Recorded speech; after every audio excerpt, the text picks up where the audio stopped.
तव कथामृतं तप्तजीवनं कविभिरीडितं कल्मषापहं श्रवणमङ्गलं श्रीमदाततं विगृह्णन्ति ये भूरिदा जना। श्री रामकृष्ण वचनामृत परिच्छेद 77 2 मार्च 1884 ईस्वी। दक्षिणेश्वर में श्री रामकृष्ण नरेंद्र आदि भक्तों के साथ बैठे हुए हैं, त्रैलोक्य के साथ बैठे हुए हैं। त्रैलोक्यनाथ सन्याल ये एक ब्राह्म समाज के भक्त थे, जिनके संबंध में हमने चर्चा पिछली बार की थी। वे बहुत अच्छे गाने लिखते थे, कई सुंदर गानों की उन्होंने रचना की है, भजनों की, और श्री रामकृष्ण उनके भजन अत्यंत पसंद करते थे, उनको अत्यंत प्रिय थे। अब श्री रामकृष्ण भगवान के संबंध में बड़ी सुंदर बातें कर रहे हैं, बहुत ही सुंदर उच्च कोटि के आध्यात्मिक तथ्यों को बताते हुए कह रहे हैं। और इसका हमने कुछ पोर्शन कल पढ़ा था, पिछली बार पढ़ा था। वे कहते हैं हरि ही सेव्य, हरि ही सेवक है, यह भाव पूर्ण ज्ञान का लक्षण है। पहले नेति नेति करने पर ईश्वरी सत्य है, सब मिथ्या है, यह बोध होता है। इसके बाद वह देखता है ईश्वर ही सब कुछ हुए हैं, ईश्वर ही माया जीव जगत यह सब हुए हैं। अनुलोम हो जाने पर फिर विलोम होता है, यह पुराणों का मत है। और उसके बाद बेल का दृष्टांत देते हैं कि एक बेल है, उसमें गुदा बीज खोपड़ा है, हम खाते तो उसका केवल गुदा है, लेकिन उसका वजन करना हो तो पूरे बेल का वजन करना पड़ता है। इसीलिए कहते हैं कि यह जो ईश्वर है, जीव जगत, ये सब भी भगवान ईश्वर ही जीव जगत है सकते हैं। अब वही बात आगे कह रहे हैं। आज जो हम पाठ करेंगे उसमें भी वही उच्च कोटि की भाव है।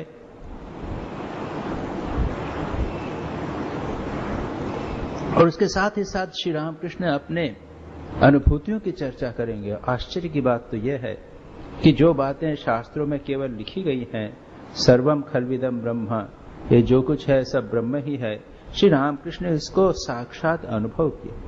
ये एक अद्भुत बात, जो जन्म जन्मांतर की कठोर तपस्या के बाद में भी पाया नहीं जाता, वो श्री रामकृष्ण के लिए अत्यंत स्वाभाविक था। वे कहते हैं वे ही सब कुछ हुए हैं, संसार उनसे अलग नहीं है।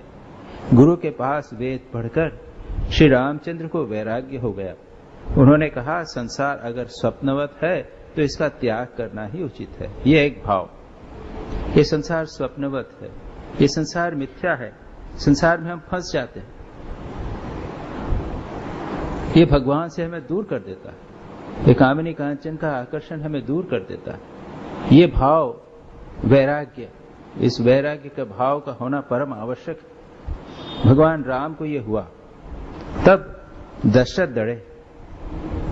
उन्होंने राम को समझाने के लिए गुरु वशिष्ठ को भेज दिया। वशिष्ठ ने कहा राम, सुना है तुम संसार छोड़ना चाहते हो, तुम हमें समझा दो कि संसार ईश्वर से एक अलग वस्तु है। यदि तुम समझा सको कि ईश्वर से संसार नहीं हुआ तो तुम इसे छोड़ सकते हो। राम तब चुप हो रहे, कोई उत्तर न दे सके, क्योंकि राम ने वैराग्य भी था और ज्ञान में भी प्रतिष्ठित थे। वे सर्वत्र भगवान को देखते थे। यह जो जगत है इसमें दो चीजें हैं, एक है नाम और रूप, एक और दूसरा है सच्चित आनंद। संसार की जितनी चीजें हैं इनमें ये तीनों पांचों चीजें हैं, नाम और रूप और सच्चित आनंद। तो नाम रूप तो जगत रूप है या माया का अंश है, और सच्चिदानंद ये परमात्मा का अंश है। ये टेबल इसका एक रूप है और इसका एक नाम है। टेबल और नाम, नाम टेबल नाम और टेबल का रूप। ये थर्मोस, टेबल का रूप और थर्मोस। अगर आप उसमें से नाम और रूप निकाल दो तो क्या बचेगा? वही ब्रह्म बचेगा। जो ज्ञानी है वो देखता है, सच पूछा इस प्रकार देखता है। श्री रामकृष्ण ने स्वामी विवेकानंद को इसका डायरेक्ट अनुभव कराया था। श्री रामकृष्ण कहते हैं एक दिन बैठे थे और बात कर रहे थे। क्या कह रहे थे? ये घट जो है वह भी भगवान ब्रह्म है, ये बाटी है वह भी ब्रह्म है, ये थाली है यह भी ब्रह्म है, कटोरा यह भी ब्रह्म है, ये चम्मच ये भी ब्रह्म है। नरेंद्र नाथ भी युवक थे, चुपचाप सुन रहे थे। सुनकर उठे और वह हाजरा महाशय पास में बाहर बैठे थे। हाजरा महाशय के पास चले गए और दोनों बातें करने लगे। हाजरा महाशय भी बड़ी बड़ी बातें करते थे। श्री राम स्वामी विवेकानंद बहुत पसंद था, विचार करना, वेदांत की चर्चा करना उनको बड़ा अच्छा था। उनसे बातचीत करने लगे, कहने लगे ये घटी भी ब्रह्म, बाटी भी ब्रह्म है, चम्मच भी ब्रह्म, और जोर जोर से हंसने लगे। कैसी फालतू बातें है कि नहीं? ये टेबल ब्रह्म है, ये कि मैं को बोलूंगा तो कहेंगे पागल है। बोलने लगे। श्री रामकृष्ण अंदर थे, उन्होंने सुना। वो समाधि की अवस्था में हाफ कॉन्शियस, यानी जैसे कहते ना भाव में हो गए, बाहर आए। क्या बोल रहे हो, क्या बोल रहे हो तुम लोग? और उन्होंने नरेंद्र नाथ को छू दिया। और तब नरेंद्र नाथ ने क्या देखा?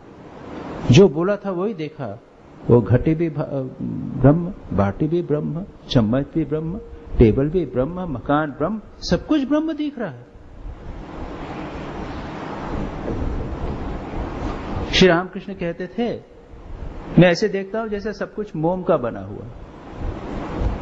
थोड़ी सी विचार करके देखिए, सब कुछ मोम का बना हुआ है। एक मोम का पुतला, मोम का मकान। एक मेरे पास कंप्यूटर में कहीं से किसी ने भेजा है या कहीं हमको मिला है, एक आइस फेस्टिवल। वो है मंचूरिया में, साइबेरिया के वहां ऊपर, मंचूरिया साइबेरिया में, जहां पे -40 डिग्री टेम्परेचर होता है। वहां पे बर्फ पत्थर जैसा जम जाता है। वो पत्थर को आपको छेनी से तोड़ना पड़ेगा। वहां पे वो लोग फेस्टिवल करते हैं। और क्या करते हैं कि वो लोग अलग अलग दे देते हैं। आपको इतना बड़ा ब्लॉक दे दिया, आपको इतना बड़ा ब्लॉक दे दिया बर्फ का, अब आप उसमें कुछ बनाइए। तो वहां पर श्री कृष्ण की मुरली भी बनाई, इतनी बड़ी, यानी अपने ये हॉल है, इतना बड़ा एक पोर्शन है ब्लॉक का, उसमें श्री कृष्ण किसी ने मुरली बनाई। किसी ने पैलेस बनाया है, किसी ने हाथी घोड़ा बनाया है। अद्भुत एक इंटरनेट से किसी ने हमको भेजा, अद्भुत। और उसमें जब लाइटिंग करते हैं बढ़िया जलता है, पैलेस दिखता है, सब कुछ दिख रहा है। कल्पना नहीं कर सकते कि ऐसा बर्फ का सारा बना होगा, बिल्कुल कल्पना नहीं कर सकते। लेकिन सब का सब है बर्फ का, नाम रूप है, पैलेस है। श्री कृष्ण मूर्ति है, श्री कृष्ण की मूर्ति है, नाम है श्री कृष्ण, बांसुरी है, लेकिन है सब बर्फ का। जो व्यक्ति भगवान को देखता है वो इस तरह देखता है, सर्वत्र ब्रह्म देख रहा है। और स्वामी विवेकानंद उसके बाद में देखने लगे, हाँ ठीक तो है, सभी जगह ब्रह्म है, नाम रूप दिख रहा है, लेकिन पता लग रहा है सेपरेट दिख रहा है।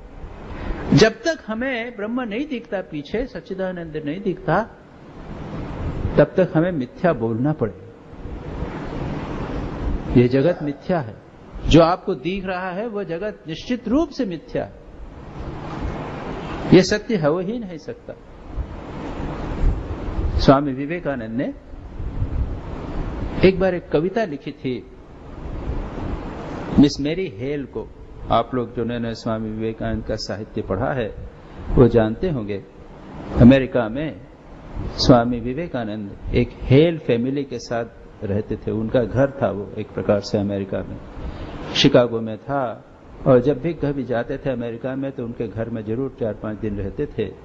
और वहां पर हेल कपल के 2 सिस्टर्स थी, मैरी और हैरियट, और उनकी 2 कजिन सिस्टर्स थी।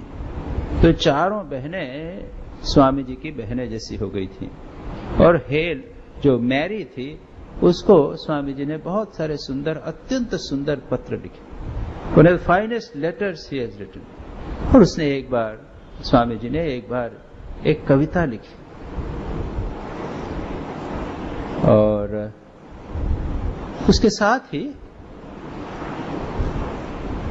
उन्होंने ये लिखा है कि सभी ब्रह्म हैं, या इस तरह की बात उन्होंने स्वामी विवेकानंद ने मैरी को कही थी। तो मैरी ने जब उसको लिखा, उस कविता का उत्तर दिया, उसमें वो कहती है ओके सभी कुछ ब्रह्म है, तो मैं भी ब्रह्म हूं, ये कुर्सी भी टेबल भी ब्रह्म है। स्वामी विवेकानंद ने उसकी गलती सुधारते हुए कहा, जिस प्रकार से तुम उसे देख रहे हो उसी प्रकार से वो ब्रह्म नहीं है। उसमें से नाम रूप हटा दो तब ब्रह्म है। नाम रूप हटा के देखोगे तो जो कुछ है वो सब ब्रह्म है। जो देखने वहां पे जाता है तो हम बांसुरी देखते हैं, श्री कृष्ण की बांसुरी देख रहे हैं, महल देख रहे हैं, लेकिन जानने वाला जानता है कि ये सब चीज बर्फ। मैं दृष्टांत कई बार देता हूं, मेले में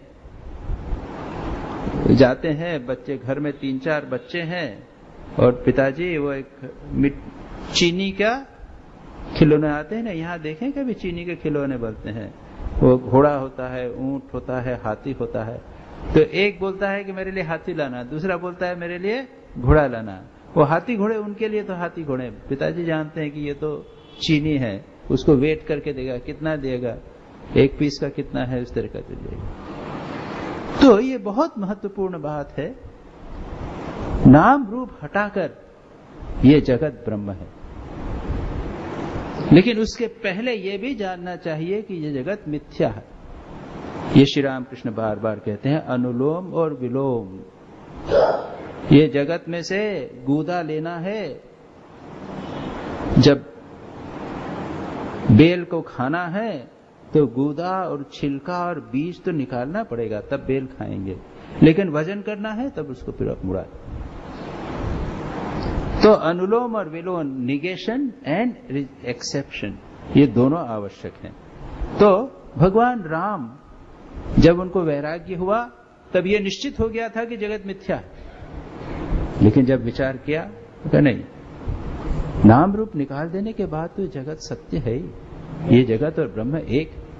और इसलिए राम चुप हो गए, उन्होंने कोई उत्तर नहीं दिया। अब श्री राम कृष्ण आगे चर्चा करते हैं। सब तत्व अंत में आकाश तत्व में लीन हो जाते हैं। सृष्टि के समय आकाश तत्व से महत्तत्व, महत्तत्व से अहंकार, ये सब क्रमशः तैयार हुए हैं। अनुलोम और विलोम, भक्त इन सबको मानते हैं। भक्त अखंड सच्चिदानंद को भी मानते हैं और जीव जगत को भी मानते हैं। तो यहाँ अनुलोम विलोम क्या है? ये तत्व क्या है? ये सांख्य के अनुसार 24 तत्व हैं। पहला तत्व है पुरुष, दूसरा तत्व है प्रकृति, प्रकृति से महत्तत्व, महत्तत्व से अहंकार, अहंकार से पंच महाभूत, पंच महाभूत से पंच इंद्रियां, पंच ज्ञानेन्द्रियां, पंच कर्मेंद्रियां, प्राण, मन इत्यादि सब हुए। कुछ मिला के इस तरह के 21 तत्व। जब उसको मिलाते हैं तो क्या होता है? ये जितना है पंच स्थूल भूत जो है वो सूक्ष्म में विलीन हो जाते हैं, सूक्ष्म अहंकार में विलीन हो जाता है, अहंकार महत्तत्व में विलीन होता है, महत्तत्व जाकर प्रकृति को, जिसको श्री रामकृष्ण ने यहाँ पर आकाश कहा, उसमें सब विलीन हो जाते हैं, एक के बाद एक सब में विलीन हो जाते हैं। तो क्या कहते हैं कि उसके बाद में क्रमशः तैयार हुए हैं, ये भक्त सब मानते, उसी से सारा जगत उत्पन्न हुआ और जिससे जो वस्तु उत्पन्न हुई है वो उससे भिन्न नहीं है, ये याद रखें, ये प्रिंसिपल। जिस कारण से कोई कार्य हुआ है उससे वो भिन्न नहीं। कैसे? ये टेबल किससे बनी है? लकड़ी से बनी। तो ये लकड़ी और टेबल भिन्न है क्या? नहीं। ये जगत कैसे हुआ है? परमात्मा से हुआ है। अब उसका वेरियस बहुत भिन्न अन्य कई प्रकार से हो गया, इसलिए हमको दिख नहीं पाता। ये बना किससे है? अगर आप आज की भाषा में कहेंगे इलेक्ट्रॉन प्रोटॉन से बना हुआ है, तो हमें नाम रूप दिख रहा है, इलेक्ट्रॉन प्रोटॉन नहीं दिख रहा है, लेकिन इलेक्ट्रॉन प्रोटॉन से ये भिन्न है क्या? नहीं। अब ये विचार एक चीज होती है, साक्षात अनुभव दूसरी चीज होती है, और साक्षात अनुभव चित्त शुद्धि हुए बिना नहीं होता। इसी के लिए सारी तपस्या, सारी साधना करनी पड़ती है। परंतु योगी का मार्ग अलग है। ये क्या कहते हैं? ये श्री रामकृष्ण कहते हैं भक्त। भक्त क्या है? भगवान को भी मानते हैं, जगत को भी मानते हैं कि जगत भगवान की लीला है, भगवान इसके अंदर बैठ के विभिन्न प्रकार से रूप करके खेल कर रहे हैं। ये भगवान ही सब कुछ करके खेल कर रहे हैं। लेकिन योगी का मार्ग अलग है, वह परमात्मा में पहुंचकर फिर वहां से नहीं लौटता, उसी परमात्मा से युक्त हो जाता है, वहां जाके और उसके परमात्मा के साथ लीन हो गया। उस जगत को उन्होंने स्वीकार किया। हम प्रारंभ से ही एक स्वभाव रहा है कि साधु संतों के पास जाया करते थे। बनारस में थे, बनारस में गिरी परंपरा के, गिरी संप्रदाय के एक बहुत उच्च कोटि संत, अब तो नहीं रहे, उनको कैंसर हो गया, महेश्वरानंद जी गिरी, उनके पास जाया करते थे। वो डॉक्टर थे और एक बार रामकृष्ण मिशन उन्होंने शुरू में ऐसे युवक ज्वाइन भी किया था, 1-2 साल बाद छोड़ के उन्होंने गिरी संप्रदाय में आ गए। तो महामंडलेश्वर थे, यानी पूरे संप्रदाय के हेड थे, उनके पास जाया करते थे और काफी साधना संबंधी चर्चा हुआ करती थी। तो एक बार मैंने उनको स्वामी यतीश्वरानंद जी की ध्यान और आध्यात्मिक जीवन, आप लोगों ने पुस्तक देखी है, मेडिटेशन एंड स्पिरिचुअल लाइफ, ध्यान और आध्यात्मिक जीवन, ये पुस्तक मुझे याद नहीं हिंदी या इंग्लिश, मैंने उनको प्रेजेंट की। उसमें आप देखेंगे, अगर नहीं देखा हो तो आप लोग देखिएगा, अंत में है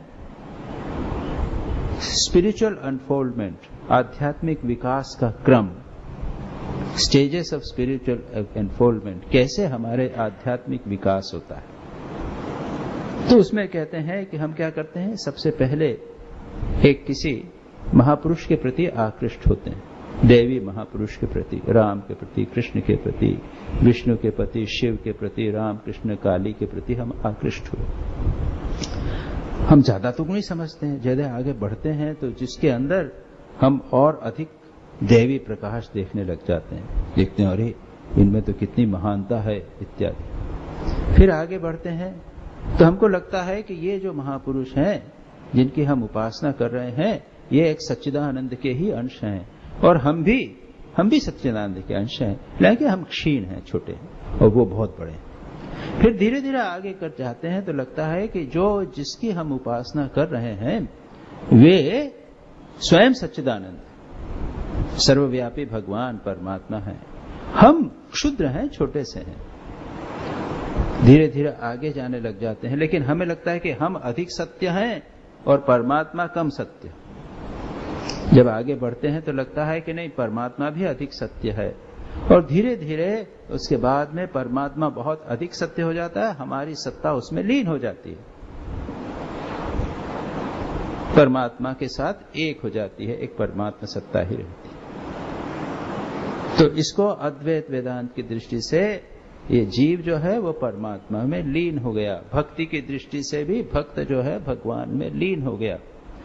उसके बाद में यतीश्वरानंद जी लिखते हैं, उसके बाद में जब वो सामान्य शरीर स्तर पर आता है तब देखता है कि संसार के जितने जीव हैं वे भी परमात्मा के अंश हैं, मैं भी परमात्मा का अंश पहले तो लीन हो गया था, बाद में अंश दिखता है। फिर जितने भी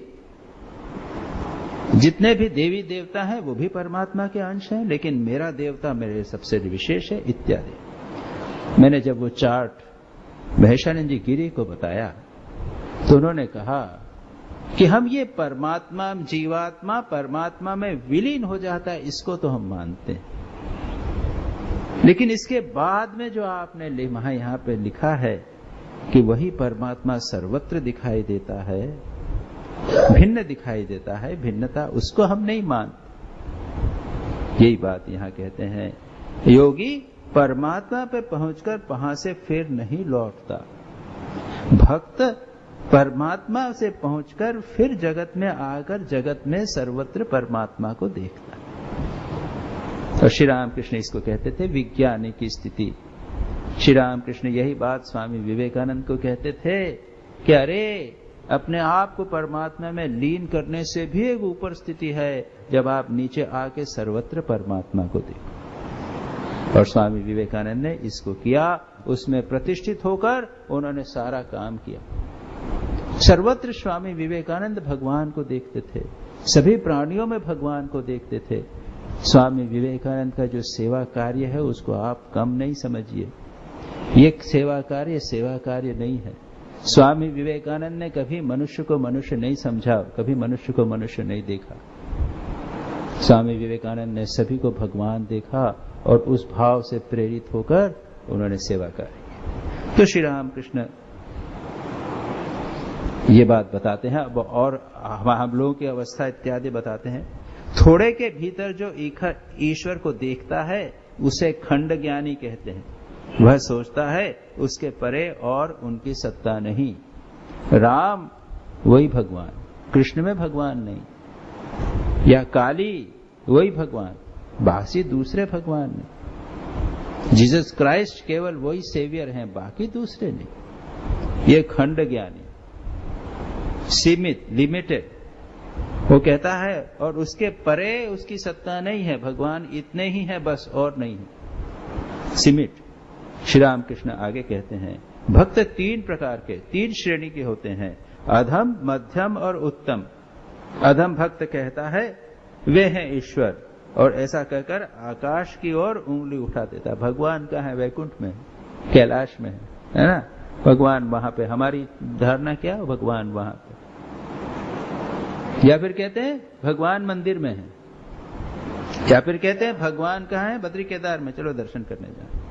या भगवान कहाँ है? देखिए मथुरा वृंदावन में तीर्थ करे, वहां पे भगवान। तो दूर है भगवान।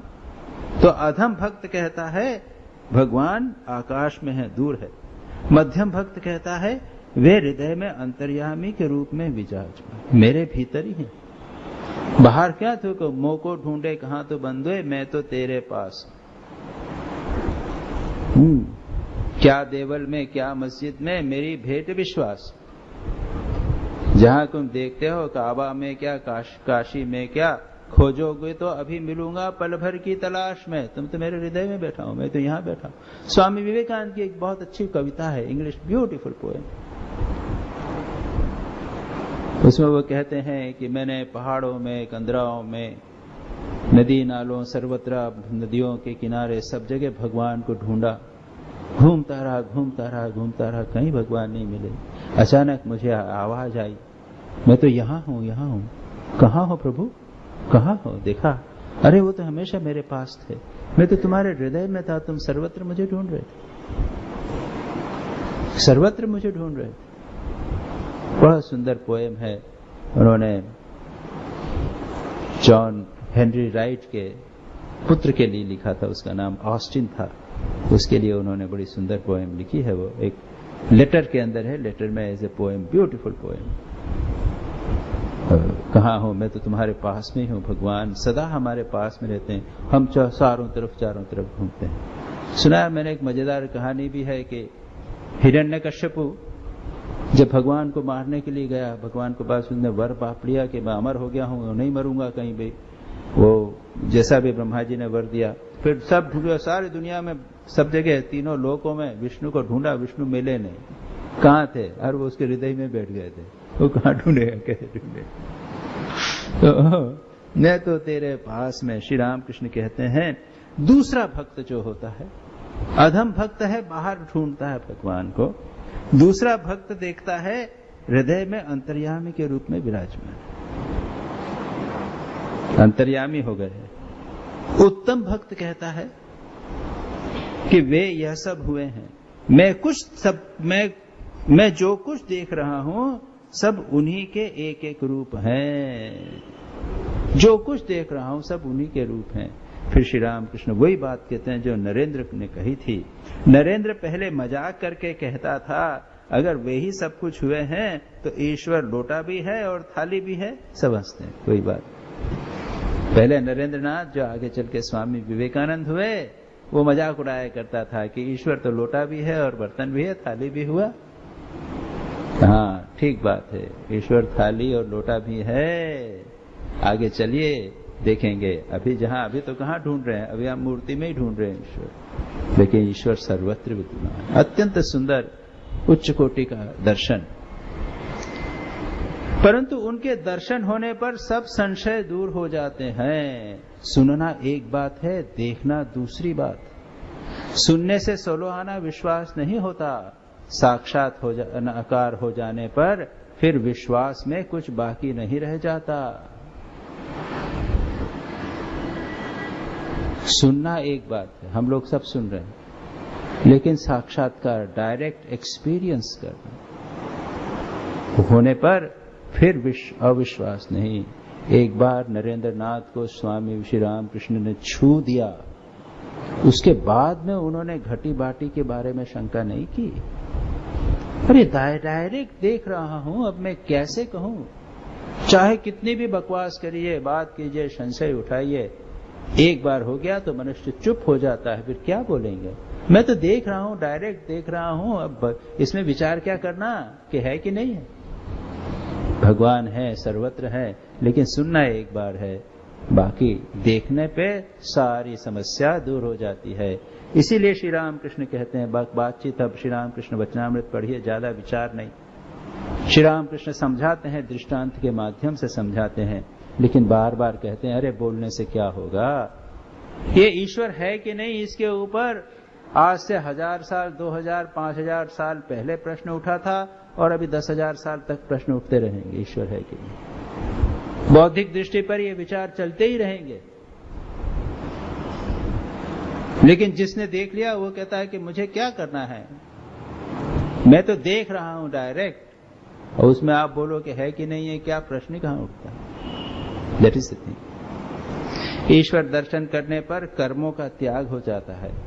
इसी तरह मेरी पूजा बंद हो गई। काली मंदिर में पूजा करता था, एकाएक मां ने दिखाया सब चिन्मय है, पूजा की चीजें, वेदी, मंदिर की चौखट सब चिन्मय है, मनुष्य, जीव, वस्तु सब चिन्मय है। तब पागल की तरह चारों ओर फूल फेंकने लगा, जो कुछ दृष्टि में आता उसी की पूजा करने लगा। एक दिन पूजा करते समय शिवजी के मस्तक पर चंदन लगा रहा था, उसी समय दिखलाया ये विराट मूर्ति, यह विश्व ही शिव है। तब शिवलिंग तैयार करके पूजा करना बंद हो गया। मैं फूल तोड़ रहा था, उसी समय मुझे दिखलाया फूल तोड़ने के पेड़ फूल के एक एक गुच्छे हैं। त्रैलोक्य कहते हैं, आहा ईश्वर की रचना कैसी सुंदर है। श्री रामकृष्ण कहते हैं, नहीं जी, आंखों के आगे पेड़ एकाएक फूल के गुच्छे बन गए। यह कुछ मेरा केवल मानसिक भाव नहीं था, दिखा दिया एक एक फूल का, एक का पेड़ एक गुच्छा है और उस विराट मूर्ति के सिर पर शोभायमान है। उसी दिन से फूल तोड़ना बंद हो गया। आदमी को भी मैं उसी रूप में से देखता हूँ, मानो वे ही मनुष्य के आकार में झूम झूम कर टहल रहे हैं, मानो तरंग पर एक तकिया बह रहा है, इधर उधर हिलता हुआ चला जा रहा है। लहर के रगने पर कभी ऊंचा उड़ जाता है और कभी फिर लहर के साथ नीचे आ जाता है। कितना सुंदर श्रीरामय कह रहा था ना, श्री रामकृष्ण को साक्षात अनुभव हुआ, सर्वत्र ब्रह्म, और ऐसा कर्म छूट जाएगा। अगर सभी जगह भगवान होंगे तो फिर आप पूजा किस मूर्ति की करोगे? स्वयं श्री रामकृष्ण कहते हैं, पूजा की वेदी, मंदिर का चौखट, सब कुछ चिन्मय, मनुष्य, जीव, वस्तु सब चिन्मय। पागल की तरह चारों ओर फूल फेंकने लगा मैं। अरे सभी जगह तो भगवान, किसकी पूजा करूं? वो मंदिर का मूर्ति है, वो सभी जगह मूर्ति, सभी जगह चैतन्य भगवान दिखाई दे रहे। स्वामी यतीश्वरानंद जी हमारे गुरुदेव मद्रास में थे। मद्रास में अगर आप कभी जाएं तो एक, अभी तो बड़ा मंदिर बन गया है, आप पता लगाइएगा कि वहां पे ओल्ड श्राइन, पुराना मंदिर कौन सा? पुराना मंदिर, छोटा सा एक श्राइन है, ऊपर वैसे स्टेप से जाते हैं, नीचे हॉल है, वो मंदिर में मूर्ति दिख नहीं पाती है, फोटो नहीं दिख पाता था, जो भी हो। एक दिन वो पूजा कर रहे थे वहां। स्वामी ब्रह्मानंद जी, उनके शिष्य, यतीश्वरानंद जी के शिष्य स्वामी ब्रह्मानंद जी, वो बैठे हुए थे। यतीश्वरानंद जी को दिखा जैसे श्री रामकृष्ण यहाँ नहीं है, सर्वत्र चारों ओर। तो वो आरती इधर कर रहे थे, वो घूम घूम के चारों ओर आरती कर रहे थे। जब हम लोग आरती लेते हैं, घुमाते हैं, चारों ओर सब जगह आरती घुमाने लगा, सभी जगह तो भगवान दिखे। ये उनकी गुरु की कृपा से उनको ऐसा। तो गुरु कृपा से, साधना से, सच पूछा जाए सब गुरु कृपा से होता है, साधना तो करनी पड़ती है, गुरु कृपा से होता है। उनको इस तरह का साक्षात अनुभव हुआ था। श्री राम कृष्ण यही कहते हैं, चारों ओर फूल देखो। पूजा करते जब शिव जी के मस्तक पर चंदन लगा रहा था, उस समय सभी तरफ शिव जी दिखाई नहीं लगे। अब वो शिवलिंग बना के क्या पूजा करें? शिवलिंग बना के थोड़ा सा शिव जी का लिंग बना के उससे पूजा करते हैं, वो करने से क्या होगा? बंद हो गया। फूल तोड़ रहा था, बड़ा सुंदर, ये फूल के पेड़ के गुच्छे, एक एक गुच्छा जो है वो भगवान की पूजा हो रही है। ये जितने मंदिर यहाँ गुच्छे लगे हैं, फूलों का जो पेड़ लगा हुआ है, ये सब पेड़ एक एक गुच्छा है भगवान के सिर के ऊपर। हम उसमें से फूल तोड़कर यहाँ पे भगवान को चढ़ाते, विराट पूजा हो रही है। सर्वत्र भगवान की पूजा, सर्वत्र। कितना अद्भुत भाव। भगवान श्री कृष्ण ने अपना विराट रूप दिखाया था ना, जो कुछ देखा था सभी जगह श्री कृष्ण ही श्री कृष्ण। तो फिर उस फूल को तोड़कर यहां रखने में क्या?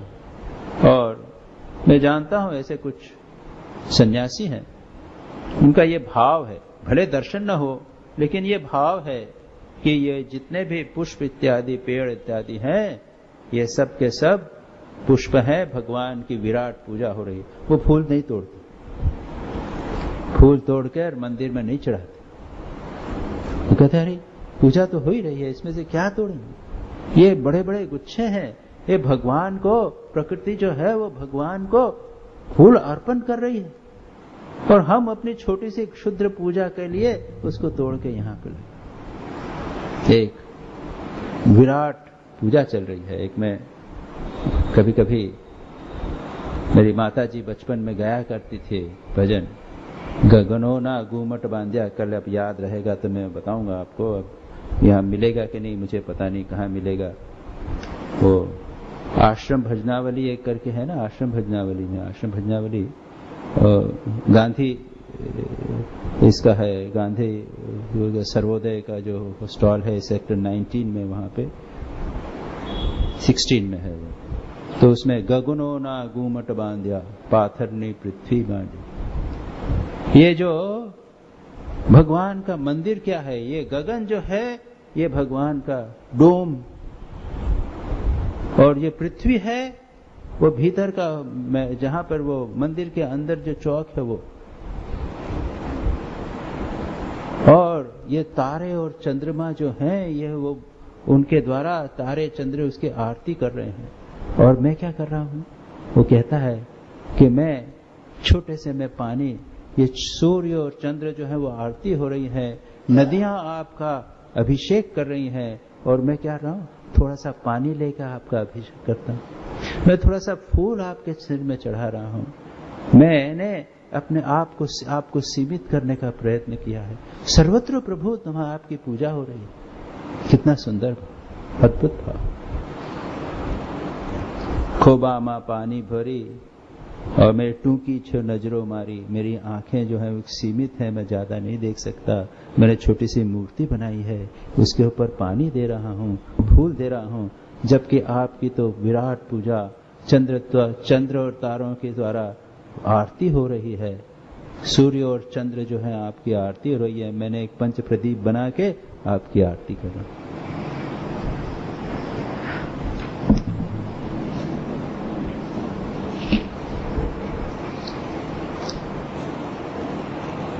जब आहा त्रैलोक्य ने कहा ईश्वर की कैसी सुंदर रचना, अभी तो कवित्वमय है। श्री राम कृष्ण कहते हैं अरे कवित्व नहीं है, it is not poetry, actually experience है, एक्चुअल एक्सपीरियंस है। नहीं आंखों के आगे एक एक फूल का गुच्छा बन गए। मानसिक भाव नहीं था, केवल इमेजिनेशन नहीं था। एक एक फूल विराट मूर्ति के सिर पर शोभायमान एक फूल का गुच्छा है। उसी दिन से फूल तोड़ना बंद हो गया। मनुष्य में देखा झूम झूम कर भगवान ही चल रहा है। तरंग जैसे एक तकिया इधर उधर उछल नीचा करेगा, उसी प्रकार मनुष्य है, उसके अंदर सर्वत्र भगवान ही है। अब इसके बाद में दूसरी बात शुरू करते हैं। ये उच्चतम एक्सपीरियंस श्री राम कृष्ण का, उच्चतम। अब वो थोड़ा नीचे आकर बात करते हैं। क्या कहते हैं? शरीर 2 दिन के लिए है, वही ईश्वर सत्य है। शरीर तो अभी अभी है, अभी अभी नहीं। बहुत दिन हुए जब पेट की बीमारी से बड़ी तकलीफ मिल रही थी। हृदय ने कहा, मां से एक बार कहते क्यों नहीं, जिससे अच्छे हो जाओ। रोग के लिए मुझे कहने में बड़ी लज्जा लगी। मैंने कहा, मां, सोसाइटी, एशियाटिक सोसाइटी में मैंने आदमी का अस्थि पंजर देखा था, तारों से जोड़कर आदमी का के आकार का बनाया गया था। मां, बस केवल उतना ही शरीर को रहने दो, अधिक मैं नहीं चाहता। मैं तुम्हारा नाम लेता रहूं, तुम्हारे गुण कीर्तन करता रहूं, उतनी ही इच्छा। क्या कहते हैं श्री रामकृष्ण? दूसरी बात कहते हैं, अब थोड़ा सा हमारे स्तर पर और बहुत ऊपर बात। हम अभी ये शरीर को सत्य मानते हैं, शरीर से अटैच्ड हैं, आसक्त हैं, शरीर को बनाए रखने का हम बार बार प्रयत्न करते हैं। श्री रामकृष्ण कहते हैं, याद रखिए, ये शरीर कुछ दिन है, कुछ दिन बाद चला जाएगा, कुछ दिन बाद चला जाएगा। अभी जो यंगर जनरेशन वाले हैं ना, वो स्वामी ब्रह्मेशानंद के वो 13वीं मनाएंगे यहाँ पे आश्रम में। कितने आए चले गए, कीर्तिदानंद जी आए, शास्त्रानंद जी आए, हम लोग सबने मेमोरियल मीटिंग कर ली। क्यों ब्रह्म बामणी जी? तो सब आके चले जाएंगे, शरीर ज्यादा दिन रहने वाला नहीं। भगवान ही सत्य है, भगवान ही सत्य है। शरीर अभी है, अभी नहीं है। बहुत जब पेट की बीमारी हुई, हृदय ने कहा, मां से प्रार्थना करो। हम लोग कहते हैं भगवान से प्रार्थना, आते हैं महाराज, कहते हैं महाराज बीमार हो गए हैं, इस बीमारी तकलीफ है, आप जरा प्रार्थना कर दीजिए। मैं भी कहता हूँ, हाँ हाँ, मेरे सामने ठाकुर का फोटो है, मैं प्रणाम करता हूँ, प्रभु आपकी कृपा करना, बस। ये शरीर तो उसका स्वभाव है, बीमारी, रोग, जरा, मृत्यु, ये उसका स्वभाव है। इसको ज्यादा महत्व नहीं दीजिए, नहीं तो मन भगवान से हट जाएगा। यतीश्वरानंद जी कहते हैं, how much energy we spend for this body.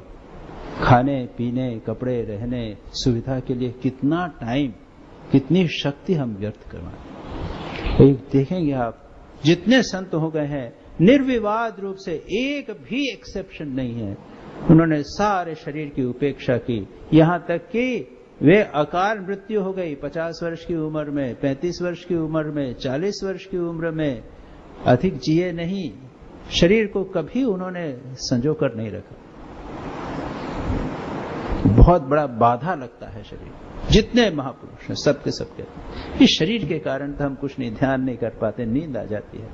बैठे हैं तो पैर में, हाथ में दर्द हो गया है, बैठे बैठे कमजोरी आ जाती है, गर्मी हुई तो उसमें कमजोरी आ गई, बैठ नहीं पाते। यही तो है, शरीर जो है वो सबसे बड़ी बाधा, आध्यात्मिक जीवन की सबसे बड़ी बाधा। लाटू महाराज स्वामी अद्भुतानंद जी तो बनारस में थे, वहां तुरानंद जी भी थे। वो तो कठोर तपस्वी थे, सारा जीवन रात को जाग कर सारी रात जगे थे, रात को तपस्या की थी। अंतिम समय में तो तुरानंद जी से मिलने आया करते थे, वो सेवाश्रम से बाहर रहते थे। वो कहते थे, हरि भाई, ये शरीर सारी अनर्थ का जड़ है, ये वो ध्यान जब करने नहीं देते, कितना इसको संभालो, ये करो वो करो, थोड़ा सा हो तो थक जाता है। और जितने संत हुए, खाना पीना छोड़कर बस लगे हैं तो लगे। तो श्री रामकृष्ण कहते हैं, शरीर 2 दिन के लिए है, यही वही ईश्वर सत्य है। शरीर तो अभी अभी है, अभी नहीं। बहुत दिन हुए जब पेट की बीमारी से तकलीफ मिल रही थी। हृदय ने पूछा, तब मां ने कहा कि जाके प्रार्थना करो। श्री रामकृष्ण ने कहा, मां ने दिखा दिया क्या है शरीर में, है क्या? स्केलेटन। आप लोगों ने देखा स्केलेटन कि नहीं देखा? कहां देखा? एनाटॉमी म्यूजियम में। एनाटॉमी म्यूजियम में जाइए, वहां सब दिखा होगा। वो चेहरे को ऊपर से चमड़ी निकाल के एनाटॉमी म्यूजियम में रखा हुआ है। यहाँ पे एक मसल है, यहाँ ऐसी मसल है, ये सारा का सारा आपको दिखेगा। यहाँ पे ये मसल है, चमड़ी निकाल के सारा बताया जाएगा। और पेट के ऊपर से ये चमड़ी निकाल के पूरा दिखाया जाएगा। यहाँ लिवर है, यहाँ गॉल ब्लैडर है, यहाँ स्टमक है, तो सब का सब दिखेगा। हमारे भीतर यही है, वो चमड़ी एक कवर डाल दिया है, इससे रूप बदल गया। सुंदर हो गया, क्या क्या हो गया। लेकिन अंदर श्री रामकृष्ण ने कहा, मां ने दिखा दिया, अस्थि पंजर देखा तारों से। वो तो क्या है, हड्डियों को वहां जोड़ देते हैं, वो हड्डी निकल जाती है, स्केलेटन में जोड़ के तारों से स्क्रू बांध के उसको, ये ह्यूमरस है, इसको यहाँ पे क्लेविकल के साथ में बांध दिया। यहाँ पे जो ये वो है वर्टिब्रा दूसरे जो है उनसे उसको बांध देते हैं, यहाँ बांध दिया, यहाँ बांध दिया, क्योंकि यूं तो लगेगा नहीं। यहाँ अभी हमारे यहाँ पे तो लिगामेंट है, उनसे जुड़े हुए हैं। जब हड्डियां निकल जाएंगे तो उसको बांध के ऐसा स्केलेटन तैयार करके रखते हैं। श्री रामकृष्ण कहे तारों से जोड़ कर बनाया है। माँ इस प्रार्थना की, माँ बस केवल उतना ही इस शरीर में रहने दो, अधिक मैं नहीं चाहता, तुम्हारा नाम लेता रहूं, तुम्हारे गुणगान कीर्तन कर रहा हूं, उतना ही अच्छा। बचने की इच्छा क्यों? अगर बचें तो क्यों बचे? भोग के लिए बचना है? लोग कितना बचना चाहते हैं, 2-4 दिन, 5 दिन, 10 दिन, महीना भर, इसके लिए कितना कष्ट। कैंसर हो गया, मरने वाले हैं, लेकिन नहीं, ये दवाई दो, वो दवाई दो, आईसीसीयू में रखते हैं, कितनी दवाइयां। सांस के लिए वो क्या आर्टिफिशियल रेस्पिरेशन करते हैं, जैसे 2 दिन 4 दिन। अरे क्यों? जीने की चाह, मरना नहीं चाहते, 1-1, 2-2 दिन के। मेडिकल स्टैटिस्टिक्स के अनुसार मैंने कहा भी आप लोगों को कि विश्व में मेडिसिन का जितना खर्चा होता है ट्रीटमेंट में, 25 से 30% खर्चा टर्मिनल केयर में ऐसे लोगों के लिए होता है जो 6 महीने साल भर से अधिक जीवित नहीं रहते, बूढ़े हो गए हैं, कैंसर हो गया है, तो उनको ले जाते हैं, चलो हॉस्पिटल में ले गए और ऑक्सीजन दिया, ये आईसीसीयू में रखा है, 1000 रुपया, 2000 रुपया, 5000 रुपया प्रतिदिन उनका ट्रीटमेंट हो रहा है। कितने दिन के लिए? ज्यादा से ज्यादा 6 महीने बचेंगे, या फिर 1 महीने बचेंगे, या हम आईसीसीयू ही मर गए। ये 6 महीने के लिए इतनी तकलीफ, इतना खर्चा। अरे उससे तो उतना पैसे में आप सारे इंडिया के जितने बच्चे हैं उनको स्मॉल पॉक्स का वैक्सीनेशन, मीजल्स का वैक्सीनेशन, सब का सब लग सकता है। लेकिन जीने की चाह, 1-1 दिन के लिए तरसते। श्री रामकृष्ण कहते हैं अगर बचना है तो क्यों? बड़ी सुंदर बात कहते हैं। रावण मरा, तब राम और लक्ष्मण लंका के भीतर गए, जहां रावण रहता था वहां जाकर देखा, उन्हें देख रावण की मां निक्षा भाग रही थी। इससे लक्ष्मण को बड़ा आश्चर्य हुआ। उन्होंने कहा, भाई जिसके वंश में अब कोई नहीं रह गया, उसे भी शरीर की इतनी ममता है? राम ने निक्षा को अपने पास बुलाकर उससे कहा, डरो मत, परंतु यह बतलाओ कि तुम क्यों भाग रही थी? निक्षा ने कहा, राम मैं इसलिए नहीं भागी कि मुझे देह की प्रीति है, नहीं, मैं बची थी इसीलिए तुम्हारी इतनी लीलाएं देखी। यदि और भी कुछ दिन बची रहूंगी तो तुम्हारी और ना जाने कितनी लीलाएं देखूंगी, इसलिए बचने की लालसा है। अगर बचना है तो भगवान की लीला के लिए, भगवान का स्मरण मनन करने के लिए, चिंतन के लिए बचो। लेकिन अगर ऐसी स्थिति आ जावे कि भगवान का स्मरण मनन चिंतन नहीं होता, तब शरीर को त्याग देना ही उचित। जैन धर्म में तो एक विधान है, जब ये अवस्था आ जाती है कि अब ध्यान जप नहीं हो पाता, नियम पालन नहीं हो पाते, उपवास नहीं कर पाते, भजन करना है, सुबह बैठकर ध्यान जप कितना करना है, 48 मिनट तक उनको सुबह ध्यान करना है, शाम को ध्यान करना है, कर नहीं पाते हैं। ऐसी स्थिति हो जाती है, लोगों को कष्ट होता है, दूसरों के ऊपर निर्भर करना पड़ता है। ऐसी स्थिति में प्रायोपवेशन यानी फास्टिंग अनटू डेथ, उपवास या अनशन, जो अपने अन्ना जी कर रहे हैं, एक प्रकार से अनशन करके अपने शरीर को त्याग देना कि ना बाबा हो गया, अब हमारा ध्यान भजन कुछ नहीं हो पाता है और दूसरों के ऊपर निर्भर करना है, दूसरों को कष्ट देना, इससे बाबा आप छोड़, अब अपने शरीर को नहीं रखना। और ये भाव, और नहीं तो फिर ये भाव, संसार में भगवान की लीला इतनी देखी, अद्भुत लीला देखी, और देखने की इच्छा। तो कुछ लोग तो ऐसा है, मैं अपने शरीर में देखूं ना, देखें क्या क्या होता है शरीर में। कैंसर हुआ है, अच्छा ठीक है, देखें बिना बीमारी बिना दवाई किए कितना पीड़ा होती है। ये भगवान की लीला। ये वीर भक्त तो इस प्रकार के। गिरीश चंद्र घोष श्री रामकृष्ण पे पूर्ण रूप से समर्पण कर दिया।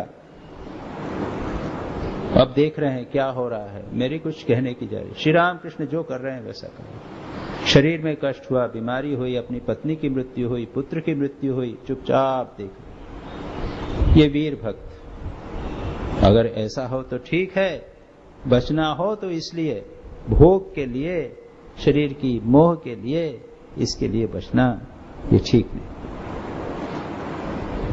वासना के बिना रहे शरीर धारण नहीं हो सकता। अब श्री रामकृष्ण दूसरी बात कहते हैं, अगर वासना पूरी तरह चली जाए तो शरीर धारण नहीं हो सकता। जो लोग समाधिस्थ हो जाते हैं, निर्वासना हो जाते हैं, कहते हैं 21 दिन में शरीर चला जाता है। श्री रामकृष्ण हंसते हुए कहते हैं, मुझे भी 2 इच्छाएं थी। मैंने कहा था, मां कामनी कांचन त्यागियों का सत्संग मुझे दो और ज्ञानी भक्तों का सत्संग करूंगा। अतः कुछ शक्ति भी दे दो जिससे कुछ चल सकूं, यहां वहां जा सकूं। परंतु उसने चलने की शक्ति नहीं, 2 शक्ति मांगी थी, एक चलने की शक्ति और ज्ञानी भक्तों का सत्संग करना, त्यागियों का सत्संग करना, रहना, भक्तों के साथ में रहना, अपने में आनंद। अब भक्तों के साथ में रहिए, मूर्खों के साथ मत रहिए। मूर्खों के साथ रहने के बदले एकांत में रहना अच्छा है।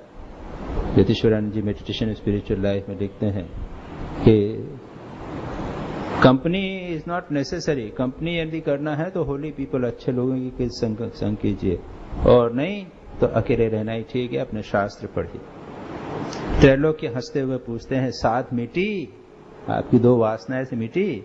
श्री रामकृष्ण हंसते हुए कहते हैं, कुछ बाकी। हंसते हैं। श्री रामकृष्ण भी वो वेरी, जिसे कहते हैं ना कि उनका सेंस ऑफ ह्यूमर, जिसे कहते हैं, रसिक भाव, हास्य भाव और प्रेजेंस ऑफ माइंड। कुछ ने बोल दिया तो वो ठीक ठीक उसका उत्तर बराबर अनुसार देंगे, कर दे सकते। शरीर 2 दिन के लिए है। जब हाथ टूट गया तब मैंने माँ से कहा, माँ बड़ा दर्द हो रहा है। तब माँ ने दिखाया, गाड़ी है और उसका इंजीनियर, गाड़ी के पुर्जे कहीं कहीं खुल गए हैं। इंजीनियर जैसा चलाता है वैसे ही गाड़ी चल रही है, उसकी अपनी कोई शक्ति नहीं। ये शरीर जो है ये इंस्ट्रूमेंट है, यंत्र है, भगवान इसे चला रहे हैं। बड़ा सुंदर भाव। इंजीनियर है, कार है तो कार खराब हो जाती है तो हम रिपेयर करने के लिए ले जाते हैं। हम जानते हैं कि कार खराब है। कुछ पार्ट जो कार के ऐसे खराब हो जाते हैं उनको रिपेयर कराते भी नहीं है। अरे छोड़ो ना, चल जाएगा, बिना इसके चल ही रहा है ना। अगर माइलोमीटर नहीं बताता है तो कोई बात नहीं,